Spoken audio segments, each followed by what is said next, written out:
안녕하십니까, 오토다이리 오종훈입니다. 날씨가 제법 덥습니다. 이제는 여름인가 봅니다. 오늘 준비한 차는 메르세데스 벤츠의 CLA 250 포매틱입니다. 2019년에 첫 모습을 드러냈죠. 벌써 2세대 모델이 투입이 되는데요. 차체가 좀 더 커졌죠. 그리고 넓어졌습니다.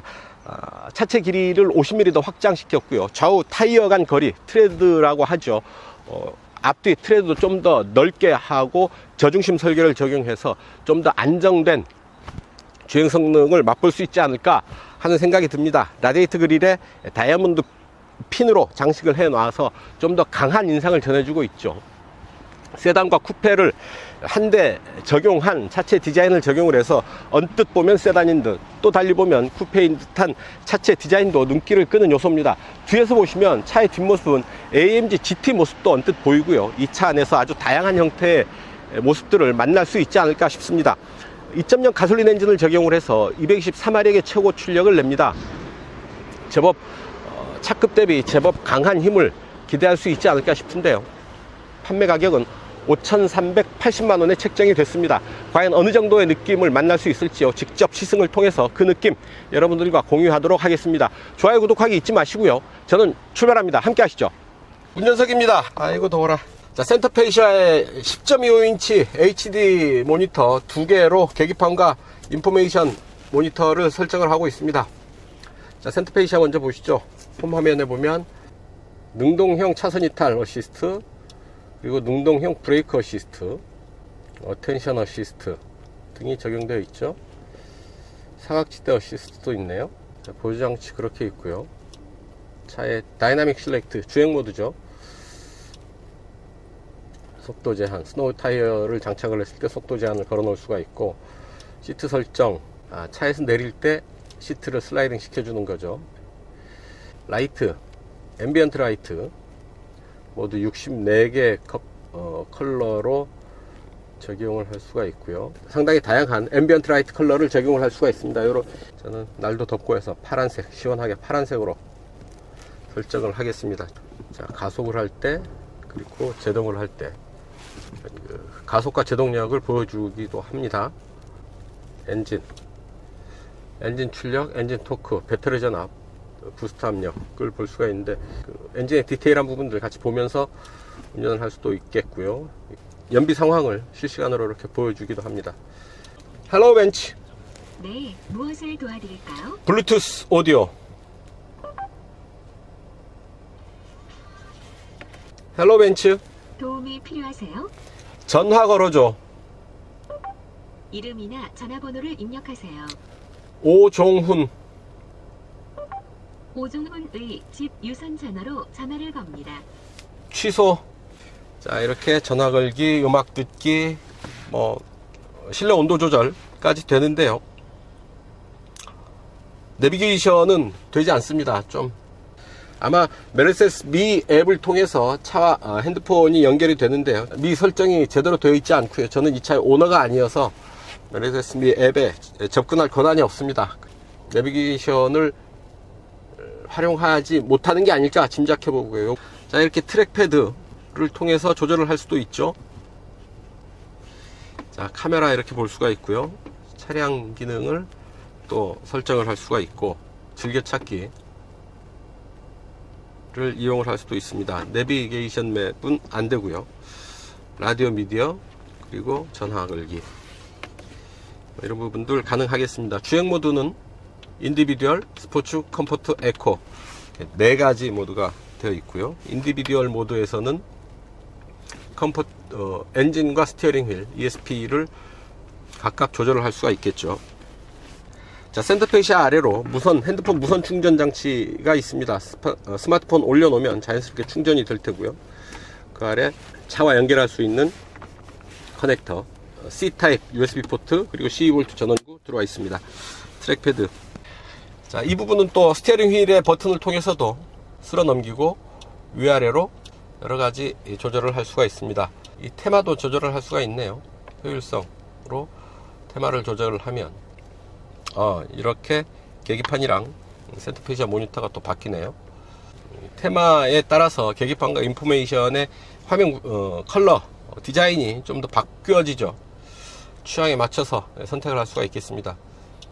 자, 운전자가 선택할 수 있는 것들이 상당히 많이 있다라는 얘기죠. 그만큼 제대로 선택을 하기 위해서는 차에 대한 공부를 제대로 하고 차에 대해서 많이 알고 계셔야 됩니다.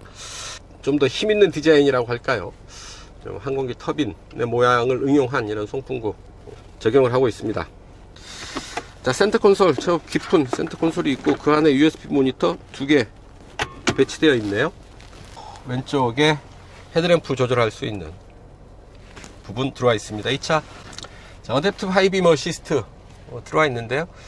상향등을 켜도 대항차가 있을 때 눈부시지 않고요. 대항차가 눈부시지 않고 나의 시야는 정확하게 확보를 하고, 그래서 헤드램프를 부분적으로 조절을 해서 어두운 부분, 상대차가 있는 부분은 좀 어둡게 조절을 하고요. 다른 부분은 밝게 비춰주는 그런 어댑티브 LED 헤드램프 들어와 있습니다. 자, 스티어링 휠 조향비 하나, 둘, 2.5회전 정도 하는 거죠. 스티어링 휠은 아래쪽에 살짝 깎은 D컵 스티어링 휠을 적용을 하고 있고요. 스티어링 휠 아래 패들 시프트 들어와 있습니다. 전체적으로 인테리어 디자인 약간 이런 은색 금속 재질, 가죽 시트, 블랙 하이그로시 재를 사용해서 실내 인테리어 느낌이 어떻습니까? 제가 보기엔 조금 좀 어두운 컬러에서 좀 차분하다라는 느낌도 있지만, 이 앞부분에 이런 은색 포인트를 줘서 좀 더 젊고 발랄한 느낌도 함께 느껴지기도 합니다. 자, 운전석 이 정도 살펴보시고요. 뒷좌석 잠깐 보시죠. 네, 뒷좌석입니다. 뭐 이렇게 넓어 보이지는 않지만 필요한 최소한의 공간은 갖추고 있지 않나 싶습니다. 주먹 하나 딱 들어가죠, 빠듯하게. 제가 운전석 시트를 제가 최대한 뒤로 빼서 앉았습니다. 스티어링 휠을 최대한 뒤로 빼고 운전석 시트도 어느 정도 조금 더 뒤로 빼서 앉았다라는 점 염두에 두시고요. 그래도 무릎 앞으로 주먹 하나 충분히 들어가는 공간 확보하고 있죠. 자, 컴팩트 라인업, 컴팩트 차인 점을 고려를 하면 이 정도 충분히 이해할 수 있는 공간이 아닌가 싶습니다. 머리 위로 좀 빠듯하죠. 머리 위는 손바닥 2개 겹쳐서 겨우 꽉 들어가는 정도의 공간입니다. 머리 위 압박감은 좀 있는 듯 하고요. 포도어 쿠페 세단이라는 독특한 스타일링을 적용을 하고 있는데요. 아마 쿠페 라인을 적용하다 보니까 지붕 위 압박감 어느 정도 생기는 게 아닌가 싶습니다. 지붕 위로 제법 넓은 선루프 들어와 있고요. 차창이 그렇게 넓어 보이지는 않습니다. 하지만 차창은 완전히 수납이 되죠. 완전히 수납이 돼서 제한된 공간이지만 좀 시원하게 공간을 활용할 수 있을 듯합니다. 원버튼으로 올라가고요. 걸리면 내려가고요. 뒷좌석을 위한 송풍구는 별도로 마련되어 있지 않고요. B필러에도 센터 콘솔 뒤쪽으로도 뒷좌석을 위한 송풍구는 마련되어 있지 않습니다. 센터 콘솔 뒤로 대신에 2개의 USB 포트, C-타입 USB 포트를 연결할 수 있는 연결구 2개 들어와 있습니다. 그리고 이 부분 뒷좌석 가운데 자리는 이렇게 접을 수 있고요. 접어서 스키스루 공간으로 활용할 수 있을 듯 합니다. 자, 헤드레스트 일체형 시트를 뒷좌석에도 적용을 하고 있죠. 머리를 받쳐주는 느낌이 편안하고요. 약간 편안하게 자세를 기대 앉으면 앞 시트에 무릎을 딱 맞대고 이런 정도 자세가 되지 않을까 싶습니다. 양옆으로 룸램프 들어와 있습니다. 자, 센터 터널 상당히 높게 들어와 있는데 이 차 사륜구동 시스템을 적용을 하고 있습니다. 포매틱 시스템을 적용을 하고 있는데요. 그 때문에 센터 콘솔 아주 높게 들어와 있습니다. 손바닥 높이보다, 제 손바닥 높이보다 좀 더 높게 센터 터널이 들어와 있어서 뒷좌석 가운데 자리는 뭐 아무래도 좀 많이 불편하지 않나 싶은데요. 자, 시트도 좀 더 올라와 있고 머리 위는 이제 천장에 거의 맞닿을 듯이 올라오죠. 만약에 이 상태로 가다가 좀 거칠게 노면 충격을 받기라도 한다면 머리가 튕기면서 천장과 부딪히는 경우가 생기지 않을까 싶습니다. 좀 위험한 상황일 수도 있고요. 그래서 가급적 뒷좌석 가운데 자리는 피하는 게 좋겠습니다. 좋아요, 구독하기 부탁드리겠습니다. 이제 본격적인 시승 이어가도록 하죠. 앞으로 갑니다.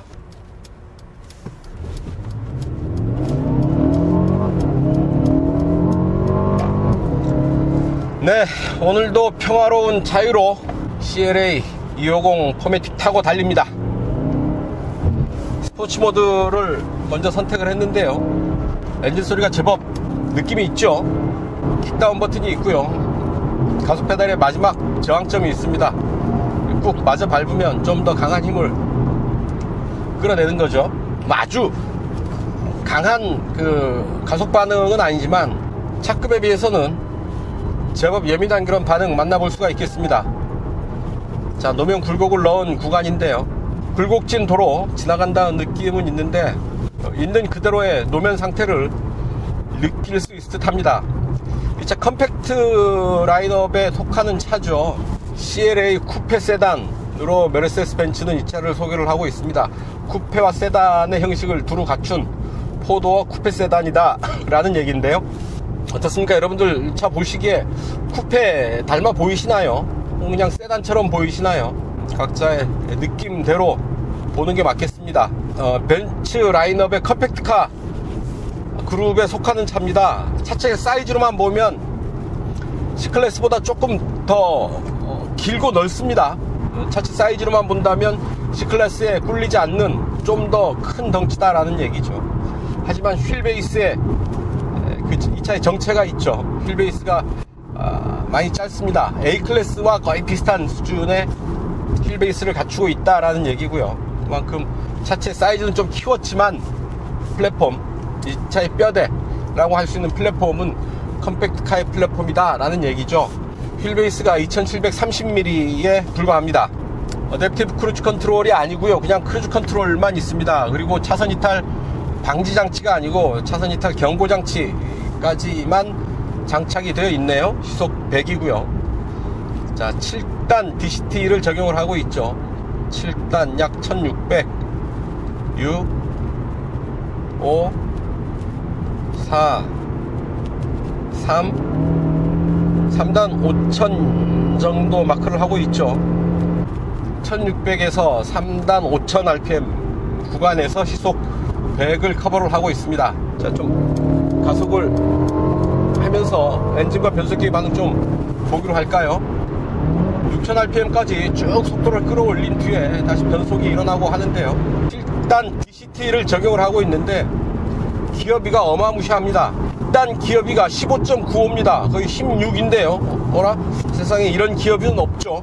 하지만 메르세데스 벤츠의 변속기는 최근 일부 차종에서 종감속 기어를 빼버립니다. 종감속 기어를 빼고요.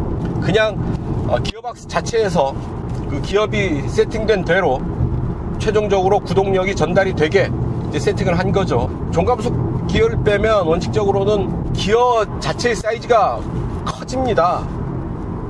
종감속 기어를 채택하는 이유 중에 하나도 기어가 한없이 커지는 것을 막기 위해서 종감속 기어를 만들어서 집어넣는 건데요.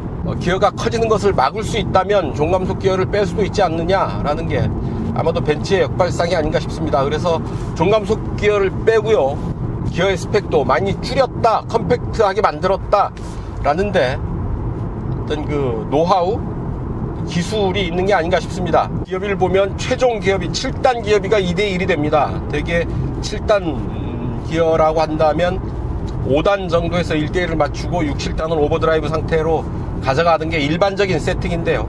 이 차는 7단에서 2대1의 기어비를 맞추고 있습니다. 자, 반자율 운전은 크게 기대할 수가 없습니다. 어댑티브 크루즈 컨트롤도 아니고요. 차선 이탈 경고 장치만 되어 있어서 코너에서 스티어링을 놓으면 바로 차선을 벗어나 버리죠. 차선을 걸칠 때 살짝 진동이 오는 정도의 경고를 보내줍니다. 자, 직렬 4기통 가솔린 엔진 224마력의 힘을 냅니다. 그 힘 한번 느껴보죠. 사륜구동 시스템을 적용을 하고 있고요.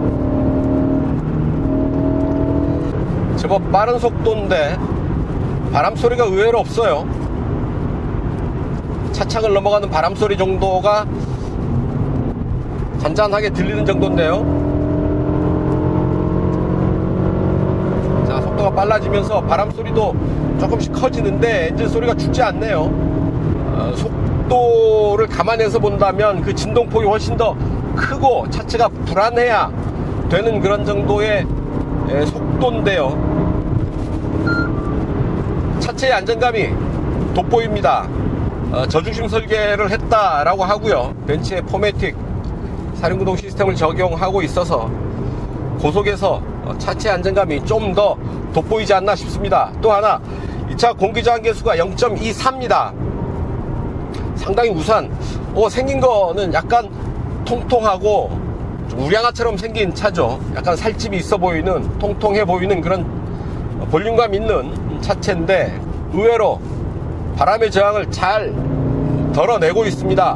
공기저항계수 0.24라고 하는 것 상당히 우수한 수준인 거죠. 거의 양산 자동차 중에는 거의 최고 수준의 공기저항계수가 아닌가 싶습니다. 이렇게 보면 이제 G포스, 차의 어떤 그 무게중심의 이동, 그리고 가속과 제동을 보면서 운전을 할 수도 있는 거죠. 상당히 다양한 주행 정보를 보면서 움직일 수가 있겠습니다.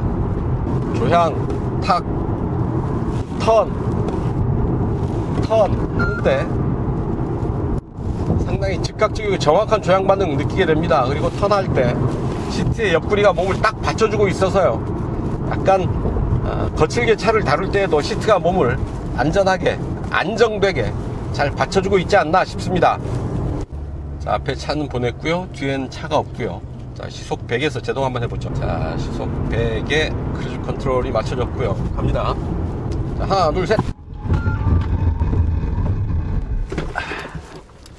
거의 풀브레이킹을 했는데요, 비상등이 켜지고요, 안전띠는 반응을 하지 않는 것 같습니다. 자, 하나, 둘, 셋. 체중을 실어서 풀브레이킹을 했는데 약 40% 정도의 제동력이 표시가 되네요. 이후에 제동이 멈춰지면서 마무리되면서 100%까지 커지는 거죠. 전체적으로 강한 제동을 걸었지만 차체가 앞이 잘 버텨주면서 차체의 어떤 자세가 그렇게 크게 흐트러지지 않고 그런 상태에서 제동을 마무리하고 있습니다. 첫 반응 아주 강하고요, 뒤로 갈수록 제동이 마무리될수록 좀 더 편안함을 되찾는 그런 제동 반응 보였습니다.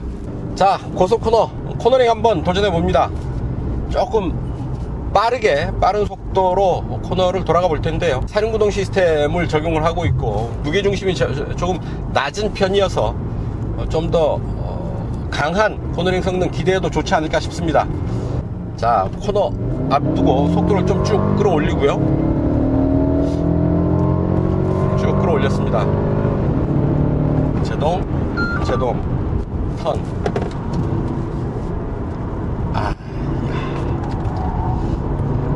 재밌습니다. 속도를 많이 끌어올리는데요, 전혀 부담 없이 노면에 밀착된 느낌을 유지하면서 아주 여유있게 코너를 마무리하고 있습니다.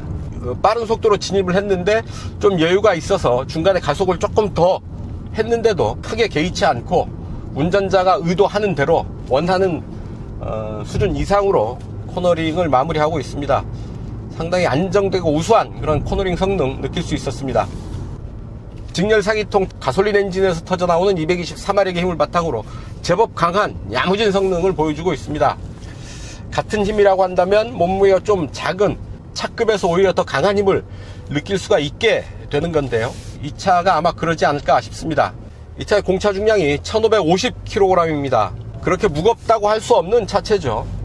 몸무게는 가볍고 힘은 세고, 그래서 실질적으로 느낄 수 있는 힘은 좀 더 크지 않나 하는 생각이 듭니다. 자, 주행 테스트 이쯤에서 마무리를 하고요, 이제 제로백 테스트로 건너가죠. 시속 100km, 가속, 시간과 거리 측정해 봅니다.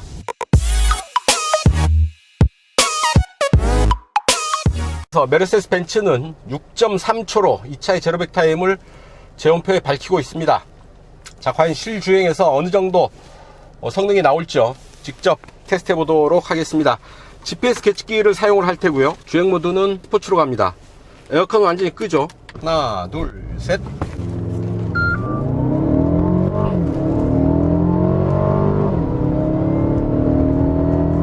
터보 부스트 압력을 보면서 운전을 할 수가 있습니다. 그렇게 아주 강하고 빠른 가속감인 것 같지는 않은데요, 꾸준하게 속도를 끌어모으면서 가속하는 그런 느낌입니다. 시속 100km 가속 테스트 해봤습니다. 과연 어느 정도의 기록을 보였는지요, 이 GPS 계측기가 측정한 데이터 보면서 함께 분석해 보도록 하겠습니다. 데이터 함께 보시죠.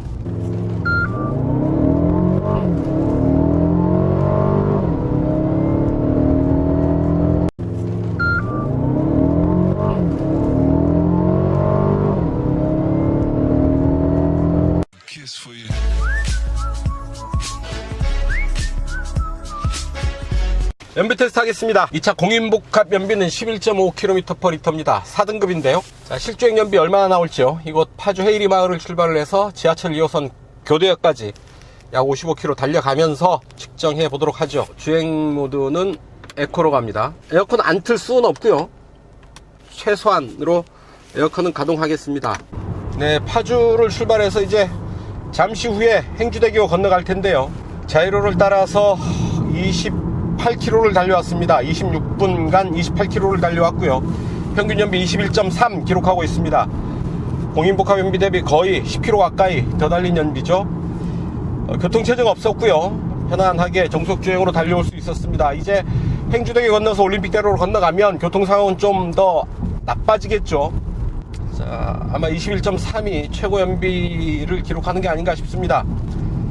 네, 올림픽대로 건너와서 쭉 이곳까지는 편안하게 달려왔고요. 이제 차들이 많아지고 있습니다. 교통체증을 만나게 되는데요. 연비 21.7까지 올라왔네요. 21.3에서 한동안 횡보를 하다가 21.7까지 올라섰다고 말씀드리는데 다시 21.3 오늘 뒷걸음질 치네요. 오르락 내리락. 어이구, 다시 21.7. 자, 오르락 내리락 하면서 이제 연비는 여기서 피크를 찍고 아마 교통체증을 만나게 되면 연비가 좀 더 안 좋아지겠죠. 자, 35분 정도 달려왔죠. 지금 센터페시아에 있는 이 모니터 통해서 보면 30분 그래프 한번 볼까요? 최저가 15 정도를 기록하고 있고요. 되게 20 이상 대체로 연비를 기록하고 있는 것을 알 수가 있겠습니다. 자, 계기판에 에코 디스플레이를 띄워 놓았는데요. 가속 페달의 조작에 따라서 반응이 달라집니다. 가속 페달을 쭉 밟으면요, 슬며시 밟으면 에코 디스플레이의 주행 효율성 부분이 활성화되죠. 가속 페달에서 발을 뗐습니다. 감속 효율성이 같이 활성화됩니다. 가속 페달 조작을 아주 예민하게 조심스럽게 해서 차를 다루면 이렇게 보너스 킬로수를 얻을 수 있습니다. 올림픽대로 이수교차로 진출로로 빠져나가는 지점입니다. 연비 18.9, 결국 리터당 19km도 무너졌고요. 18.9km/L를 기록하면서 이제 이수교차로로 빠져나가겠습니다. 교대역 내거리의 신호대기로 멈췄습니다. 연비 17.9 기록했습니다. 리터당 17.9km 달리는 연비 기록을 했는데요. 파주를 출발을 해서 이곳 교대역 2호선까지 정확하게 55km 걸렸네요. 시간 1시간 21분. 교통체증이 좀 심했다라는 얘기죠. 평균속도 시속 40km를 기록을 했습니다.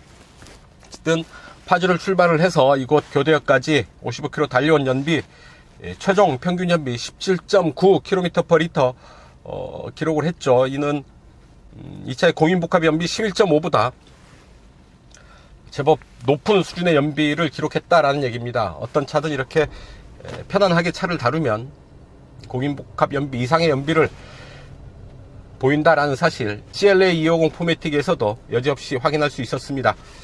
연비 테스트 여기서 정리하겠습니다.